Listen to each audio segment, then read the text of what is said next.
reality. Kalau virtual reality itu udah virtual information, virtual world. Ya.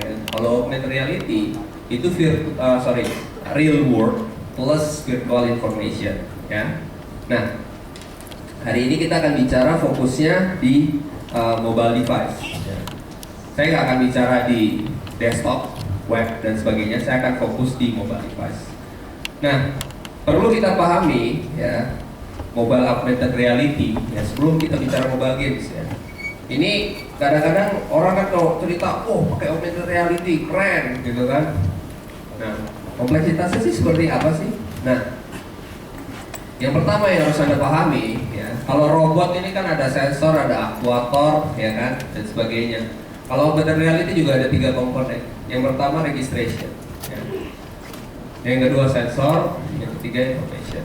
Nah, registration ini apa? Registration ini adalah reference location atau reference image atau whatever yang menjadi reference dari something yang akan diaugmentasi. Ya.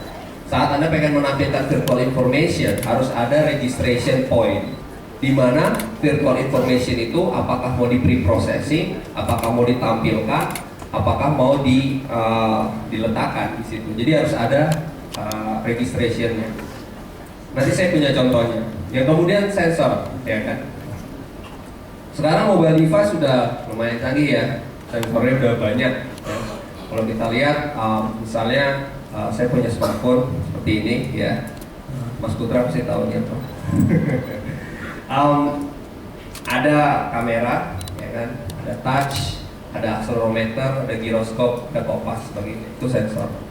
Kemudian informasi apa yang kita akan masukkan. Ya, ini juga nanti macam-macam. Yang pertama saya bicarakan adalah untuk registration location. Nah, kita bisa pakai location sebagai salah satu media untuk pointing registration. Ini saya ambil salah satu contohnya tahun 2004. Ya. Mungkin ada yang sempat pakai handphone ini. Ya. Ini researchnya namanya Mobile Augmented Reality Application. Jadi tahun 2004 dia udah bisa bikin seperti ini ya. Jadi dia punya ngambil datanya mostly dari GPS doang ya. Jadi ini benar-benar cuma ngambil data GPS terus dia coba pointing ya untuk melihat registrationnya via location GPS. Nah, kemudian yang selanjutnya itu adalah image ya. Ini agak sedikit kompleks sebenarnya. Ya. Saya mungkin kasih satu contoh juga. Ini something yang kita bikin di tahun bukan kita ya. Maksudnya ini satu research yang dilakukan kalau nggak salah tahun 2006. Ya. Nah ini satu tim namanya Tower Defense ya. Ini pakai dia pakai reference image ya. Reference image itu seperti apa? Kalau teman-teman lihat di sini ya, itu ada kayak semacam kertas yang udah dibikin patternnya ya, di print patternnya. Kemudian dia letakkan di meja ya. Dan dari sini kalian bisa lihat bahwa ada image pre-processing. Image processing itu ngapain? Dia akan capture pattern yang terlihat di gambar ya. Kemudian dia akan mapping ke dalam bentuk matriks ya. Habis itu dia akan jadikan itu sebagai foundation layer untuk menaruh virtual information. Nah, dalam hal ini virtual information yang dia kembangkan itu adalah game ya. Kalau yang tadi sebelumnya lebih kayak information tentang restoran dan sebagainya. Ini tahun 2006 ya. Anda bisa lihat tahun 2006, 6 tahun yang lalu ini udah bisa bikin hal seperti ini ya. Ini udah di mobile, udah running di waktu itu Nokia N95. Jadi kalau kalian lihat referensinya image. Nah, buat yang developer ya, untuk melakukan ini bukan hal yang gampang ya. Tapi ini adalah AR yang paling, kalau menurut saya paling konservatif ya, gampang istilahnya. Kenapa? Karena image yang Anda pre-proses itu udah ada patternnya, ya kan? Jadi patternnya itu udah jelas, bentuknya seperti itu, seperti ini, seperti itu, gitu kan? Jadi saat dia nge-pre-proses si image-nya, dia udah bisa langsung dapetin. Yang susah itu gimana? Yang susah itu kalau misalnya image yang harus di pre-processing itu adalah misalnya gambar muka, ya kan? Ada yang kasep, salah bahasa Sunda. Ada yang ganteng, ada yang kurang, gitu kan? Ada yang bulat, ada yang kotak, ada yang segitiga, itu gimana? Ya. Jadi nanti kalau udah bicara algoritmanya, ya, saat kita bermain di mobile device, ini bukan kayak kita bikin something di komputer desktop, ya kan? Kalau komputer desktop kalian coding sembarangan nggak ada masalah, prosesornya gede, memorinya gede, ya kan? Kalau di mobile device kita bicara efisiensi, jadi itu challenge-nya. Tapi kita hari ini kita nggak bicara challenge dulu, kita bicara requirement dulu, ya. Nah, sensor ya, tadi kita udah bicara dua, sensor ada GPS dan kamera yang dipakai, ya. Kemudian yang selanjutnya apa? Yang selanjutnya adalah gyroscope, ya. Gyroscope ini apa? Gyroscope ini mungkin cuma ada di beberapa smartphone yang baru-baru aja, ya. Dia bisa menghitung accelerometer sebenarnya, positioning dari si mobile device-nya, ya. Jadi apakah dia misalnya begini, begini, begini, begini, gitu kan? Ada 8 posisi sih sebenarnya, X, Y, Z. Nah, sebelum saya cerita tentang gyroscope ini, ya, saya mau cerita ada satu game, ya, buatan Indonesia ini yang akan saya lihatin sebagai contoh. Ini kebetulan buatan timnya Mas Dwi Perdana, ya. Cuman yang saya pengen ceritain sih sebenarnya lebih ke prosesnya, ya. Jadi ada game yang mereka kembangkan namanya Smashmania, ya. Nah, Smashmania ini adalah game pertama di Indonesia dengan augmented reality plus near field communication, ya. Mungkin sebelum saya cerita how it works-nya, saya cerita dulu tentang proses journey bikinnya, karena ini cukup kompleks, development time-nya sekitar 6 bulan, ya. Dan ribetnya setengah mati.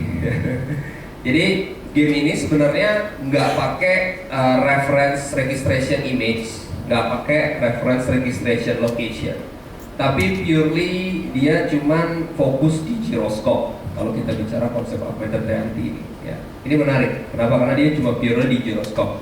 Jadi kompleksitasnya sih sebenarnya nggak sesusah itu, ya. Cuma masalahnya adalah Smashmania ini adalah game badminton, ya. Jadi badminton tapi pakai handphone, ya kan? Jadi bayangin kalau Anda main badminton pakai raket, Anda main badminton ini pakai handphone. Jadi pukul shuttlecock, terus misalnya backhand, ya kan? Terus saya nggak terlalu hafal sih, apa sih nama-namanya? Kayaknya cuma smash doang, ya kan? Full shuttlecock. Cuman kalau Anda lihat, ya, ini algoritma yang dipakai untuk bikin deteksi ini sebenarnya cukup kompleks, ya. Bayangin, ini kan bisa deteksi X, Y, Z, ya kan? Gimana developer bisa bedain antara smash gini, ya kan, sama misalnya backhand begini, ya kan? Kemudian pukul biasa, itu nanti semuanya kelihatan. Nanti sebelum saya cerita lebih jauh, kita lihat dulu di videonya sebentar.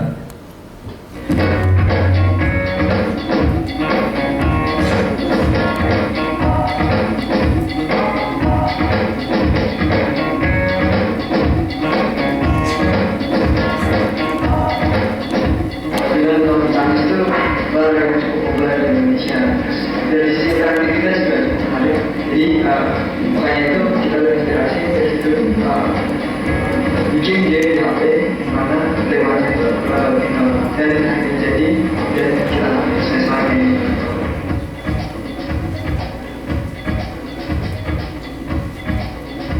Ada gerakan yang diadaptasi smash backhand, terus habis itu bukan pukul diri. Di situ orang ketika melihat di HP-nya itu ada satu blok datang, orang harus memukul satu blok itu dengan timing yang harus cukup cepat dan dengan gerakan satu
bidang marketing dan kolaborasi di aspek promosional. Terima kasih untuk yang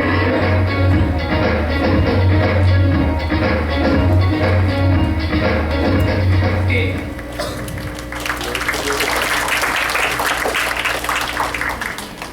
Jadi ini teman-teman udah lihat ya, 2 Games Matchmania. Nanti bisa ditanya langsung ke Mas Sebenarnya